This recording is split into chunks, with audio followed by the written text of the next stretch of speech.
Praise the lord.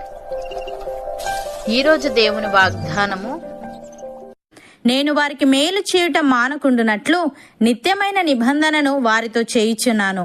వారు నన్ను విడవకుండునట్లు వారి హృదయములలో నా ఎడల భయభక్తులు పుట్టించెదను. ఇర్మియా గ్రంథము 32వ అధ్యాయము 40వ వచనము. సహోదరి సహోదరులారా, ఈ వాక్యం దేవునికి మరియు ఆయన ప్రజలకు మధ్య ఉన్న శాశ్వతమైన నిబంధన గురించి మరియు ఆయన ప్రజల పట్ల దేవునికి ఉన్న ప్రేమ గురించి తెలియజేస్తుంది. దేవుడు చేసే ఈ నిబంధన ఎన్నటికీ సమసిపోదు. దాని ఉద్దేశాలు ఎన్నటికీ విఫలం కావు. మోషే ద్వారా చేసిన నిబంధనల కాక ఇది శాశ్వతమైనది. దేవుడు సీనాయి పర్వతం దగ్గర మోషే ద్వారా ఇజ్రాయేలు ప్రజలతో చేసిన నిబంధన నుంచి ప్రత్యేకించేందుకు దీన్ని నిత్యమైనది అన్నాడు. ఇది కృపతో కూడిన నిబంధన. దీని పునాది మానవుని బలహీన స్వభావంలో లేదు గాని దేవునిలోనే ఉంది. దేవుడు ఈ విధంగా అంటున్నాడు, ఇదిగో నేను ఇజ్రాయేలు వారితోనూ యూదా వారితోనూ క్రొత్త నిబంధన చేయి దినములు వచ్చుచున్నవి. ఇదే యెహోవా వాక్కు.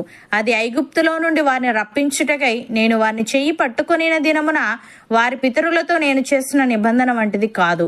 నేను వారి పెనిమిటినైనను వారు ఆ నిబంధనను భంగము చేసుకొనిరి. ఇదే యెహోవా వాక్కు. ఈ దినములైన తరువాత నేను ఇజ్రాయేలు వారితోనూ యూదా వారితోనూ చేయబో నిబంధన ఇదే. వారి మనస్సులలో నా ధర్మవిధి ఉంచెదను, వారి హృదయము మీద దాన్ని వ్రాసెదను. యెహోవా వాక్కు ఇదే. నేను వారికి దేవుడనై ఉందును, వారు నాకు జనులగుదురు. వారు మరి ఎన్నడూను యెహోవాను గూర్చి బోధ నొందుదము అని తమ పొరుగు వారికి గాని తమ సహోదరులకు గాని ఉపదేశము చేయరు. నేను వారి దోషములను క్షమించి వారి పాపములను ఇక నెన్నడూను జ్ఞాపకము చేసుకొనను గనుక అల్పులేమి ఘనులేమి అందరూ నన్ను ఎరుగుదురు. ఇదే యెహోవా వాక్కు అని. ప్రియులారా, దేవుడు అబ్రహామునకు వాగ్దానము చేసినప్పుడు తనకంటే ఏ గొప్పవానితోడు అని ప్రమాణము చేయలేకపోయాను గనుక తనతోడు అని ప్రమాణము చేసి నిశ్చయముగా నేను నిన్ను ఆశీర్వదింతును, నిశ్చయముగా నిన్ను విస్తరింపజేతును అని చెప్పెను. ఆ మాట నమ్మి అతడు ఓర్పుతో సహించి ఆ వాగ్దాన ఫలము పొందెను.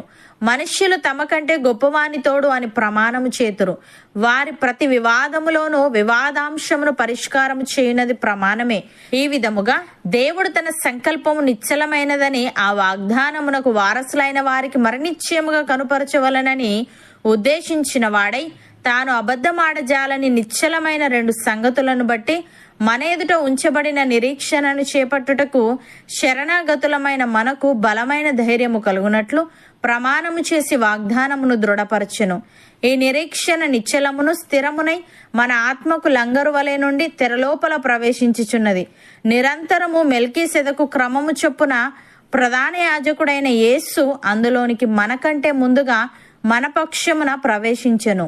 అపోస్తలుడైన పౌలు ఈ విధంగా అంటున్నాడు, ధర్మశాస్త్రము విధించిన క్రియలకు సంబంధులందరూ శాపమునకు లోనై ఉన్నారు. ఎందుకనగా ధర్మశాస్త్ర గ్రంథమందు వ్రాయబడిన విధులన్నీ చేయుటయందు నిలకడగా ఉండని ప్రతి వాడును శాపగ్రస్తుడు అని వ్రాయబడి ఉన్నది. ధర్మశాస్త్రము చేత ఎవడును దేవుని ఎదుట నీతిమంతుడని తీర్చబడని సంగతి స్పష్టమే. ఏలే అనగా నీతిమంతుడు విశ్వాస మూలముగా జీవించును. ధర్మశాస్త్రము విశ్వాస సంబంధమైనది కాదు గాని దాని విధులను ఆచరించువాడు వాటి వలననే జీవించును. ఆత్మను గూర్చిన వాగ్దానము విశ్వాసము వలన మనకు లభించినట్లు అబ్రహాము పొందిన ఆశీర్వచనము క్రీస్తు యేసు ద్వారా అన్యజనులకు కలుగుటకై క్రీస్తు మన కోసము శాపమై మనలను ధర్మశాస్త్రం యొక్క శాపము నుండి విమోచించెను. ఇందును గూర్చి మ్రాను మీద వ్రేలాడిన ప్రతి వాడును శాపగ్రస్తుడు అని వ్రాయబడి ఉన్నది అని. సహోదరి సహోదరులారా, గొర్రెల గొప్ప కాపరి అయిన యేసు అను మన ప్రభువును నిత్యమైన నిబంధన సంబంధమగు రక్తమును బట్టి మృతులలో నుండి లేపిన సమాధానకర్తయగు దేవుడు యేసుక్రీస్తు ద్వారా తన దృష్టికి అనుకూలమైన దానిని మనలో జరిగించుచు ప్రతి మంచి విషయములోనూ తన చిత్త ప్రకారము చేయుటకు మనలను సిద్ధపరచునుగాక. యేసుక్రీస్తుకు యుగయుగములకు మహిమ కలుగునుగాక. అవును అన్నవారు నాతో పాటు ప్రార్థనలో ఏకీభవించండి.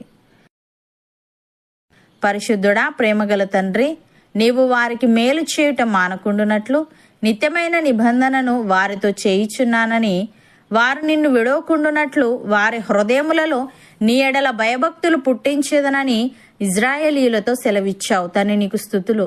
దేవా, మేము విశ్వాసము వలన నీ కృప ద్వారా నీతిమంతులముగా తీర్చబడి అబ్రహాము పొందిన ఆశీర్వచనం పొందుకునే వారంగా ఉండుటకు సహాయము దయచేయమని నిశ్చయముగా నేను నిన్ను ఆశీర్వదింతును, నిశ్చయముగా నిన్ను విస్తరింపజేతును అని వాగ్దానం ఇచ్చావు గనుక నీ మాట నమ్మి ఓర్పుతో సహించి ఆ వాగ్దాన ఫలము పొందుకునే వారముగా ఉండుటకు కృప చూపమని, ప్రతి మంచి విషయంలోనూ నీ చిత్త ప్రకారము చేయుటకు మాలో ప్రతి ఒక్కరిని నీవే సిద్ధపరచమని యేసుక్రీస్తు నామమున ప్రార్థిస్తున్నాము తండ్రి. ఆమెన్.